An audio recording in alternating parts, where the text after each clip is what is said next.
This video is brought to you by Brilliant. Last weekend at a conference in Riesa, Saxony, around 600 members of the Alternative für Deutschland or AfD party adopted their final manifesto for Germany's federal election in February. As well as sharpening their language on migration, they also confirmed their candidate for Chancellor, the former Goldman Sachs analyst Alice Weidel, who had, just days before, live-streamed a friendly chat with billionaire Elon Musk on X, with some delegates reportedly shouting Alles für Deutschland, a wordplay on the banned Nazi slogan Alles für Deutschland. So in this video, we'll take a look at the AfD's election manifesto, what their main policies are, and how much sense they make in practice.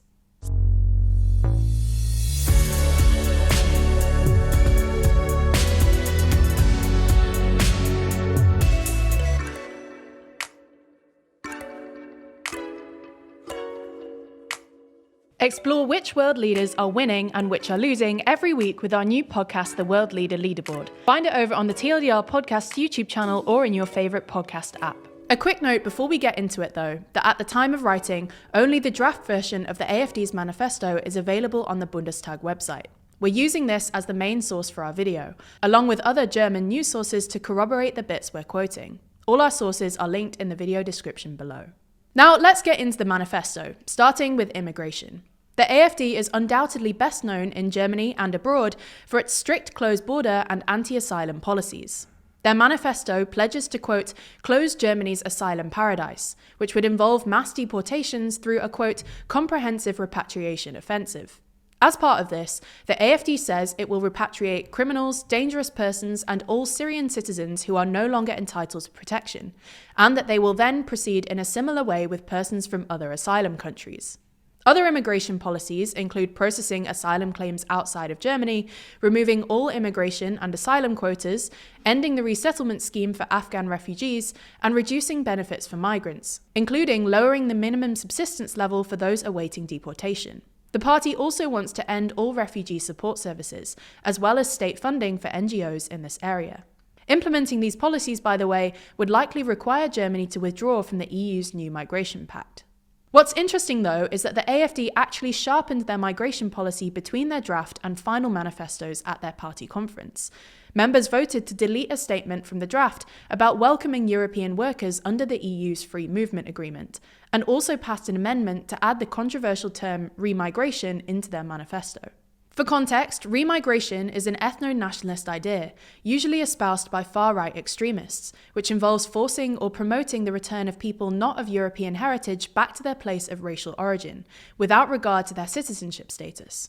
At the start of last year, the German media reported that AfD affiliates had held secret gatherings discussing wide-scale remigration plans that included targeting German citizens with an immigration background. This sparked outrage across Germany, and the AfD was forced to publish a statement clarifying that it does not differentiate between German citizens with and without a migration background.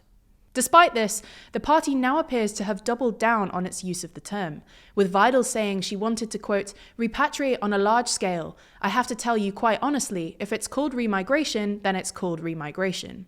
Their use of the term has caused all of Germany's other parties to rule out going into coalition with it. So even if the AfD performs well at the federal election, this issue could well keep them out of power. Anyway, let's move on to the economy now. The AfD is squarely right-wing, pro-market, and in favour of deregulation, lower taxes, and a smaller welfare state.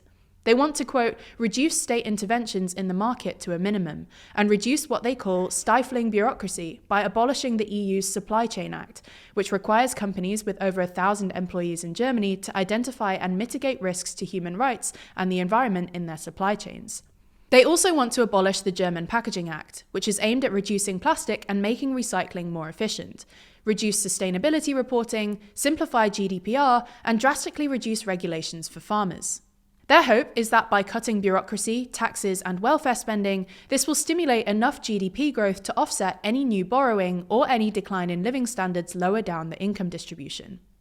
Whether it will work will depend on how an open, free market economy will fare against the rise of protectionism in places like China and the US. In other words, whether deregulation alone will be enough to make German exports internationally competitive again, even with countries like China and the US actively subsidizing their own manufacturing sectors. This brings us nicely onto energy. The AfD labels policies introduced to tackle climate change as ideologically driven and says it is vehemently opposed to the EU's Green Deal, referring to the energy transition as a left-green initiative. As such, they want to scrap environmental regulations, abolish the CO2 tax on fossil fuels, and reverse the ban on combustion engines. The party also wants to stop Germany's deindustrialization by bringing back nuclear power, extending the lifetime of coal-fired power plants, restarting Russian gas, and stopping the expansion of wind energy, with Weidel describing wind turbines in her conference speech as windmills of shame. On foreign policy, the AfD wants to have good relations with China, the US, and Russia. They call for the lifting of economic sanctions on Russia and the repair of the destroyed Nord Stream 2 gas pipelines, and say that Ukraine should become a neutral state outside NATO and the EU. While they're also known for being strongly Eurosceptic, the party hasn't committed to holding a referendum on leaving the EU specifically. However, their manifesto does state, "We consider it necessary for Germany to leave the European Union," and calls for referendums based on the Swiss model. They point to Switzerland as a model state, citing its unrestricted popular sovereignty. Moreover, the party also calls for Germany to ditch the euro and wants to reintroduce a German national currency, the D-Mark, which would almost definitely require or entail the breakup of the EU. Sticking with the nationalist theme, let's end now with the AfD's cultural policy. Their manifesto describes Germans as being in the mildew of the left-wing zeitgeist and calls for an end to, quote, questionable gender and woke ideology-based development projects. They criticize what they call the transgender hype, and according to broadcaster ZDF, at its conference the party explicitly added a line defining the family as a father, mother, and children. They also say that the state must not interfere in families, while advocating for marriage, partnership, and family cohesion to be taught in schools. Finally, a note on its approach to internationalism.